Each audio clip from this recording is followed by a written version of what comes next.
Hello and welcome. I'm Annette Reeder from thebiblicalnutritionist.com. And today we're going to talk about three common causes of cancer that you may not be aware of.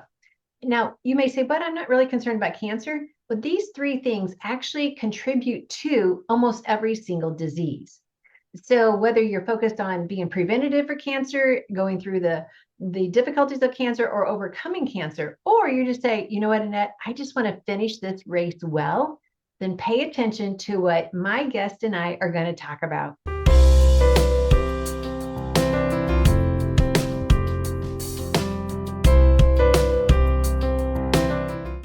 And many of you have already commented how much you loved the interview that I did with Ginny Brant. Yes, it was very well received and lots of good comments from that. Well, today she's back with us again. So I am interviewing Ginny Brant. She has a fabulous book out there. She's co-written with me our new course, Conquering Cancer, fabulous course that's been put together. And she's just a fabulous person to get to know and to just learn from. Welcome to this video as Ginny and I explain the three common causes of cancer. And you know what? You control each one of them. You have the ability to control this, and that puts the power back in your hands. So today, as we share God's recipe for excellent health, today, welcome Ginny to this video. Thanks, and it's great to be back with you, Annette. I have so many people saying, Annette, I found you because I love Ginny. So I'm like, oh, that works for me because we are almost like kindred spirits because of our background and just our involvement in so many different organizations, and also just the way we think alike. And so we discovered that when we first met, it's like, oh yeah, we are so much together and so much. Well, today we're going to talk about the three common causes of cancer and how you can prevent it. And you may not even realize it. So Ginny, give us just a little bit of overview of why you're here today. Why is this topic important to you? I am a cancer survivor who was unaware of many things that caused my cancer. The interesting thing about my case that my doctors were puzzled about is that I had none of the risk factors for the cancer I was diagnosed with, nor any genetics.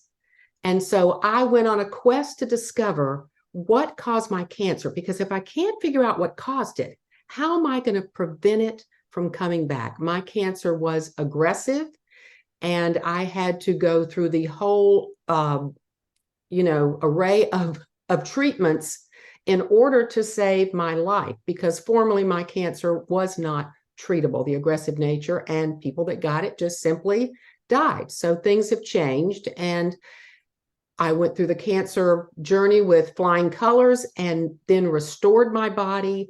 And now I'm living healthy. It doesn't mean I don't have some risk that cancer will come back. I do. But I'm on a mission to do everything I can to prevent that from happening. And your mission is helping so many people. So thank you for taking this on and being an educator. And you also have your own YouTube channel, don't you? What's that called? It's called Ginny Brant. It's just GINNYBRANT. And you are the one that convinced me to start my own YouTube channel. Oh, I'll talk anyone into doing a YouTube channel. It's like we have been called with the message, and when God gives us a message, he wants us to share it. And YouTube is just such a perfect platform. All right, let's dive in. So the first one, what would you say is the first common cause of cancer that people may not really understand how serious it is? Well, I would have to say it's plastics. And it was not in the cancer journey that I picked up on this. It was when I was through with all the treatments and I was just at home, and I woke up one morning, went to my coffee pot, turned it on, and it had died. And so I'm trying to figure out if I have to get a new coffee pot or what's wrong with it. And I examined the inside parts. And what did I find? But the entire inside, where they were boiling the water and brewing the coffee, was all plastic. I had no idea. So that got me thinking. So I decided, well, I need to find steel to brew my coffee in. This is not good. I've been doing this for years and didn't know that there was plastic inside of this. So I go to Bed Bath & Beyond, which is now no longer, and a lot of different places, and hardly anyone had a coffee pot that didn't have plastics to boil water in. I was like, how can this be? This would never happen in Europe. And so I finally found a percolator, which is all steel. And that's what I'm using now. Well, then I was in a tea shop having tea with my husband, and I looked at the tea bag, and I've never seen a tea bag like this, but it was plastic mesh. So I'm dipping it in the teacup, and I'm going, is that getting plastics into my tea? Well, a chemical engineer wondered the same thing when she was dipping that plastic mesh into her tea, and she used her skills as a researcher to do an experiment. And I want to read you what she found because I thought this was interesting. She found, and her research is in environmental science and technology, it's published now, steeping a single plastic mesh tea bag releases 11.6 billion microplastics into that tea. So again, these things are starting to speak to me, and I'm going, oh my goodness, now plastics are all around us. We manufacture about 300 tons a year, and there's no way we're going to do away with plastics. However, there are certain plastics that are more dangerous than others. And so I started doing a deep dive into that. But it was after, looking at Europe and how they do things in Europe. And I said, they're just different from us. I went into a coffee shop and I said, can I get a coffee cup to go? They looked at me like, what planet had I been born on? We don't give coffee cups to go. And so I realized, they only give you the China cup. And if you want a cup to go, you need to bring your own steel Yeti or China cup. And I was like, okay. Now I see that, they're just smarter than we are. They don't allow some of these plastics and things in their life the way that we do. So I look at it this way. We need to look at what the Europeans do and learn from them, do as the Europeans do, because the plastics are coming in everywhere you look. Yeah, I just want to share a quote from Dr. Lee Connolly, and she wrote in her book, and she says, so many things contain plastics, from water bottles, food storage, the wrap we use on our cheese and our bread. But then she says, but like heavy metals, plastics are also found in less obvious places, our cars, our furniture, and they outgas into the air. Now, here's what I wanted to share. But like heavy metals, they have a potential to harm the body in various ways. They deactivate and they damage the peroxisomes, which are little structures inside of the cell that help you detoxify. So when your peroxisomes are damaged, then you get greater amounts of toxins into your body, and they can build up inside your body. And then that makes that your detoxification process is now broken. And if we can't detox, we're like a sitting duck, like waiting for a bomb to burst. Because in this culture, absolutely. And think about the accumulation of plastic toxins in our body over time. One of the research things I did showed 94% of our tap water in the United States has microplastics in it. And at first I thought, that can't be true. And then an article appears in the Columbia, South Carolina, our capital city newspaper, saying that microplastics were found in the Columbia tap water. And then about a year later, it was in Charleston's tap water. So I'm beginning to believe that 94% might be true. So we're getting it from what we eat, as Dr. Keneally just said. We're getting it from drinking from water bottles and in the tap water we are drinking, which is all the more reason to filter your water. And it's just coming in from so many places that it's ridiculous. Now, one of the things I discovered is that these plastics do not degrade. When we litter, they don't degrade. I mean, they do degrade. They don't biodegrade. And so they don't completely break down. And as the pieces go through our water systems and our creeks and our rivers and our lakes and into the ocean, they carry all these toxic debris with them. And then the fish in the bottom of the ocean mistake it for food and eat it. And like the Australians say, like a boomerang, it comes back to us. So we're sitting there eating crab and shrimp and scallops and all these things that we love. And, we might be getting some plastics that way as well. So it's just amazing when you start looking that plastics are just dominating our lives. And what concerns me is not the plastics that, I'm not ingesting. It's what I ingest, what I breathe, and what I drink. And so I kind of narrow it to that. And then one day I discovered, there's 7 different types of plastics that they're categorized by. And I did one video just on the 7 different types of plastics. And what I learned is 3 are more damaging than others. And it's number 3. If you look on the bottom, there's a triangle on the bottom of every piece of plastic manufactured in this country, and it'll have a number in it. And that will be one of those 7 codes. And so 3 contains phthalates, and they are called the poison plastic. So when something is a phthalate, you really need to stay away from that. And then 6 is styrene, which was where we get styrofoam from. Think of all the church dinners with the styrofoam plates and cups. And then if you drink hot liquids, it makes it leach even more. And then you've got the number 7, and the number 7, usually, not always, is a polycarbonate that can contain BPA. So you've got to look for the ones that say BPA free and hope that there's not some other chemical in it that does the same thing. But the point is, we've got to be cautious and start to read labels on the bottom of plastics now because of all this. And I'm sure they don't allow this. Europe does not allow this, but we do. So. But yet it's not hard to actually avoid plastics. At first, when I did this whole transformation back in 2003, it just seemed overwhelming. But when I just decided, you know what? Okay, this month, I'm going to work on this topic. So like for the month that I decided, you know what? All plastics are going to be removed. And so it wasn't that hard. But I didn't want to overwhelm myself saying, I've got 101 things to do to get healthy. I just took one topic at a time. And so that one month I just, and things will show up later. And it's like, I didn't realize I had that in plastic, or I didn't realize I was using that plastic. And we just start doing different storage ideas for our food, different eating utensils, different traveling utensils, and, different water bottles while we travel. And then we also take our water filter while we travel, which has the carbon filter, which traps a lot of them.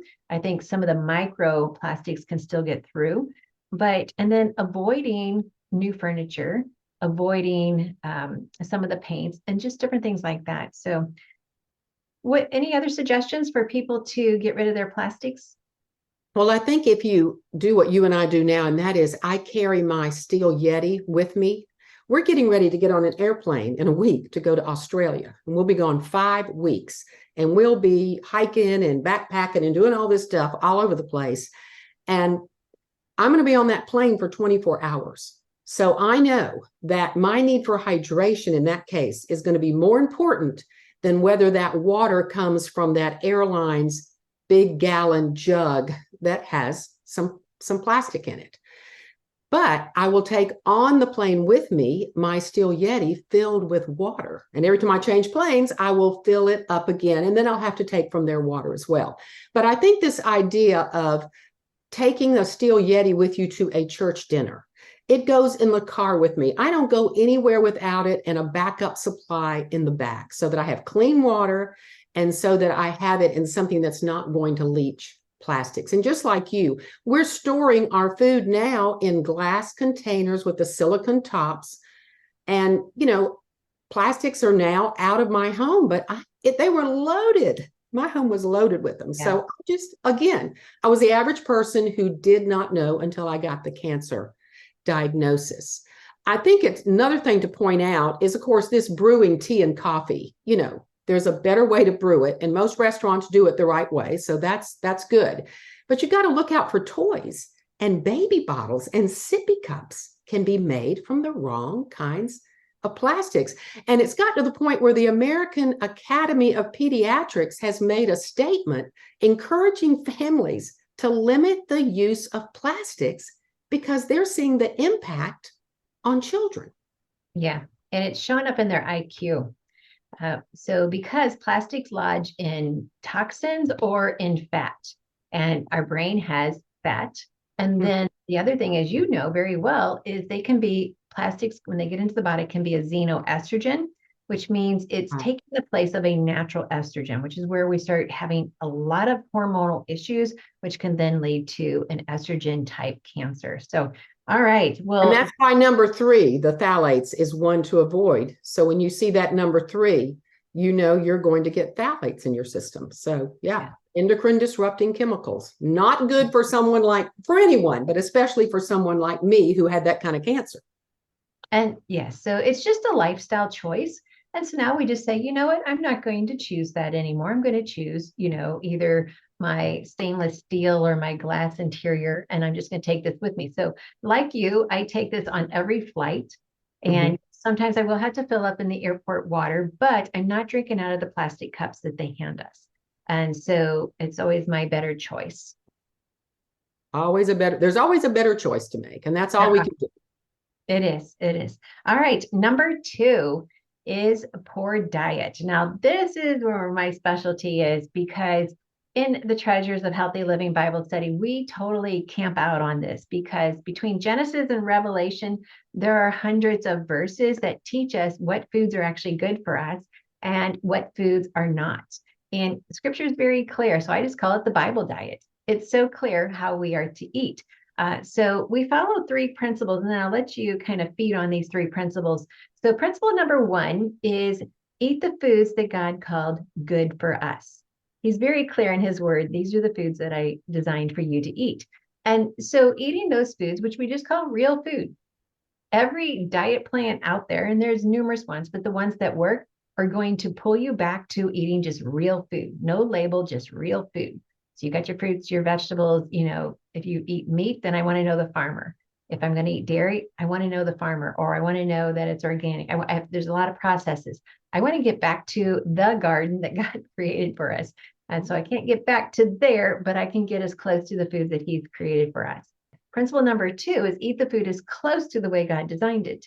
And so my husband loves his mashed potatoes and gravy, but yet I make the mashed potatoes from real potatoes that are organic, or I grow them myself.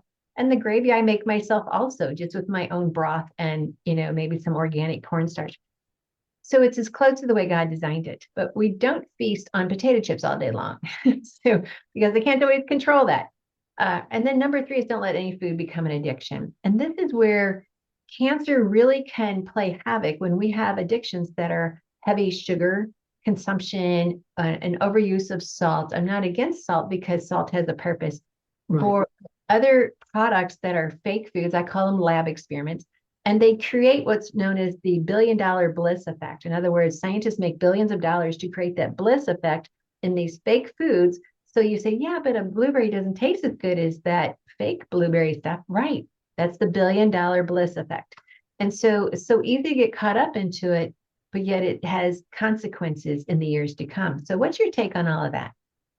Well, the first thing you said, to eat it in the way that God made it. I mean, when you look at the fact that the American diet, the average person eats 2 to 3 fruits and vegetables a day, and they think French fries is a healthy vegetable. Yeah. And when you look at what God made, and he talks about it in Genesis 1:29, these are the foods I have made for you to eat. Well, when God makes food for you to eat, in his wisdom, he's telling us this is the best thing for you to eat. I think what's interesting that I've learned again in the cancer journey is that all of these fruits and vegetables and nuts and seeds and beans and legumes and herbs and spices all contain phytochemicals and antioxidants and fiber and vitamins and minerals. And these are the things that help us prevent disease and build a healthy gut. Instead, most Americans' guts are compromised. And so the key to staying healthy, knowing that, 70 to 80% of your immune cells are in your gut, is eating for a healthy gut. And we're not doing that. We're eating processed foods. They're not in the way God made them. They strip everything out of it that we needed and leave us with, something less. And so I learned in the cancer journey that our bodies were never created to eat processed food. So this is just another way of saying what your three principles are saying. And so I now look at food as medicine, and I want to nourish that gut. And in the cancer journey, I particularly the patients that I work with as, as a cancer coach, I'm trying to help them see that as the chemo, if they're having chemo, is destroying their gut, or even if they're just taking non-chemo pills for the cancer, it's destroying their gut or doing damage to their gut. They've got to keep regenerating and rebuilding that gut with what they're eating from God's foods in the way that He made them. That fiber is key to everything. And a lot of people think, oh, I'll just do a green drink where I do a powder. That'll up your antioxidant and phytopower. It doesn't give you the fiber. And so it's in the package that God made it. So I agree with you totally on the principles. So true. So true. All right. So it takes us to number 3, and that is stress. So, and just to kind of put these 3 together, all 3 of these are talked about in my Treasures of Healthy Living Bible study, which also there's a second book called the Nutrition Manual. So you can get all of that content there. And then Jenny just mentioned that she's a cancer coach. And so she has put together a Conquering Cancer course on our Biblical Nutrition Academy website. And you can go there and check that out. And then I also have a part of that as well. And I highly recommend it because everyone who purchases that course is just a one-time purchase, but you get Jenny as a cancer coach. And so it's good to have these monthly live calls with her to say, you know what, I just need someone on my side. And we'll talk about that in other videos to come. So make sure you're subscribed to this channel as we talk even more about this, how to have a good cancer coach and how to make good decisions. So we're going to talk about that. So make sure you're subscribed to this channel. All right, so back to stress. Stress is a killer. We were created to have stress in our life. There's many scriptures about the stresses that may come. Yet God has also taught us how to handle stress. And when we have intermittent stress, it actually helps our body to thrive. But when we have prolonged and chronic stress, that is a cell disruption and it's a cell interference. And so, Jenny, tell me your thoughts about that with your cancer journey as well. Well, there were some things that I totally missed in the cancer journey until I dug deep. And when I went to one cancer convention, and about 25 doctors in a 3 to 4 day period got up and said that 50% or more of what causes cancer is due to stress and emotions. And I was like, no, that can't be. I'm a counselor.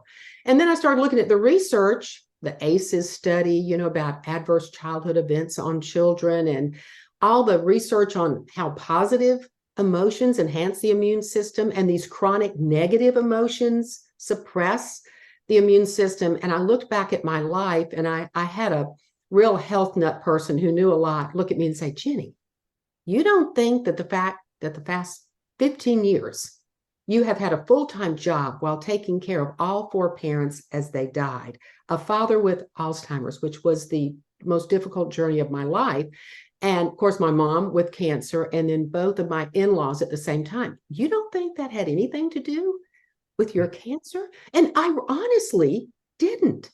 And then the more I learned, I realized grief. I grieved for 15 years. Alzheimer's is a grief that doesn't stop. For those people that are in that journey who are caretakers and love that person. And I don't think that had anything to do with my cancer. It most certainly did have something to do with my cancer, but it took me a while to see it. And I realized, I was reading Philippians, and Paul, in the, journey of his life, he's in prison. He's got all these things coming against him. And he says in Philippians 4:6-8, I'm paraphrasing, and he says, basically, pray about everything. And then he says, give thanks in everything. And there's so much research on gratitude. It's just out the wazoo on all the benefits of to your body as far as the healing process of gratitude.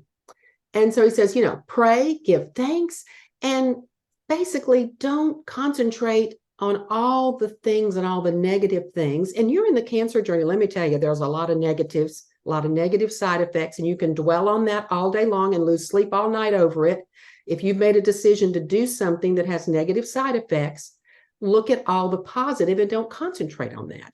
And so I think Paul's advice is good when we're dealing with the stresses of life. We can pray about any situation we're in. We can give thanks knowing God's going to use it for our good and for the kingdom. And we cannot concentrate on all the negative things that are going on around us. We must concentrate on the promises of God that are in the Bible, that He is with us in the trials of our lives, that He's going to work all things for our good. And when we concentrate on that, our body's in a better position to heal and prevent disease. And it's very important for the cancer patient because their attitude is very important in helping them to survive the journey. It's just amazing, all the research on positive and negative emotions. So yes, stress is key, and this gal did not realize it. And sometimes it takes someone close to us to point it out. Because many times we think, I'm handling this, I'm doing fine. And yet our body, our cells in our body, one of the promises that I love to share is just through all of the research that has happened today, and even in our video series with Dr. Cooey, and he explains the protein membrane, how it opens and closes. The protein membrane allows nutrients in and detoxes out. So any toxins go out, any waste goes out.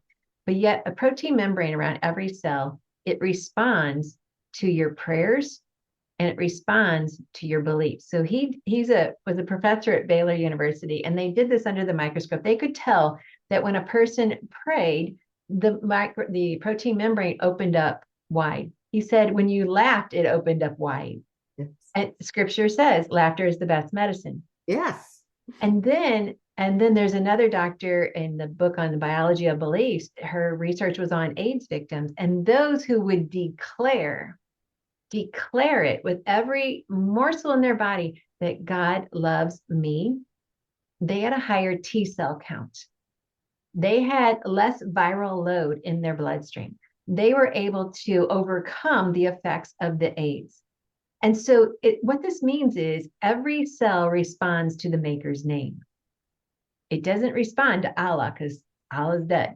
It responds to our Heavenly Father, Yeshua Messiah. It responds to the maker. And this, just understanding how our body responds to prayer, opens the protein membranes, therefore waste can go out, nutrition can come in. It responds to what we say and whether or not we truly believe it. You can't fake beliefs in your body. You just have to claim God's promises. And it says, for as many as are the promises of God in Him, they are yes. God cannot lie. If He's given you a promise in His word, it is a promise and He will never go back on that. So with understanding this, we can start thwarting the effects of stress by letting God's word be what we speak out loud, prayer time being consistent, as He says, and just saying, Lord, is there a stress in my life that maybe I haven't recognized? I mean, your friend had to point that out to you. And many times we have to have people point out to us, like, I think you're under a little bit of stress. Now, my husband will point it out to me, like, I think you're under stress. He usually says it as, have you taken your B complex today? It's like, okay, stress alert, alarms are going off in my house. And Annette, I have two or three chapters in my book on what I learned about stress and emotions. And I'm embarrassed to say that as a counselor for 32 years, I should have known more of this, but I didn't. Well, everyone watching this could say, what we've just shared is just simple. It's just simplicity. We should have known this. We all could say, I should have known this. But we have a busy life. We have things we're trying to accomplish. So our attention has not been directed to, is there something I can do about these three things? So the beauty of this video is we're just drawing your attention to it, saying, hey, check these three things out. Check out the plastics in your home. If you do get new furniture and you have that formaldehyde off-gassing, open up every window, get an air purifier in your home, which you should have anyway, and then do everything you can. There's even an ozone monitor, an ozone unit that you can put in the bedroom so you have good ozone in the air so you're breathing in well. So these are things you can do. Now that we've brought your attention to it, you can be intentional about removing things that are harmful. Get rid of foods that are fake. I call them lab experiments. If it's a processed food, probably is fake. And then get into God's word. And I had one friend say, I've got the Bible, but it just doesn't speak to me. Well, then speak to the Lord. And this ask him, Lord, show me, teach me in your word. And don't stress about it. We're trying to say don't stress. Just let his word speak to you. And if you stay consistent with him, he's going to answer your prayers. All right. In closing, Jenny, what do you have for us? Anything else? I think it's just important to be your own best advocate. You've really got to stand up for yourself. Nobody's going to tell you to do all things. You've got to research and apply, because you don't go to a doctor's office and they say, you know, you might want to look at plastics. They're just not going to say that. They don't have the time for your lifestyle. A lot of them don't know. Some doctors do know some things, but not many, like Dr. Keneally that you quoted. Yes, she's a medical doctor and she knows. But you've got to look out for yourself, and you've got to wake up, because we're not living in the same world that people lived in 100 years ago. It is extremely toxic. It's extremely plastic. It's extremely stressful. And so we've got to get our act together and put a plan into place to prevent, in the first place, in my case, to prevent it from coming back. So true. So true. So, all right. Well, thank you, Jenny, for this. This has been a really good time together. Great information. It's so applicable. And that's what's important is these are 3 areas. Everyone can control these 3 areas or start taking control of these 3 areas. And you can take steps and just applaud yourself. Give yourself credit for taking these steps forward. And none of us can relive yesterday. We've all made mistakes in yesterday. That's behind us. We just go forward. It's like, from today forward, I'm just going to make a list and I'm going to go through these 3 things. I'm not going to overwhelm myself because that would be stress. And I'm just going to start just tackling them and then live in the new me. And so I think that's important. So thank you everyone for watching. Jenny and I do have a fabulous course called Conquering Cancer. It's on the Biblical Nutrition Academy website. You can go there and check out all of the courses, but I totally recommend the Conquering Cancer course. And Jenny does a very extensive teaching in that. And then everyone who has that course also gets the monthly coaching call with Jenny. And sometimes you just need someone in your court who understands what you're trying to accomplish. And sometimes it's not family, and sometimes it is. And also make sure you're subscribed to this YouTube channel, The Biblical Nutritionist, so we can keep sitting at the table here and sharing God's recipe for excellent health. Thanks for watching.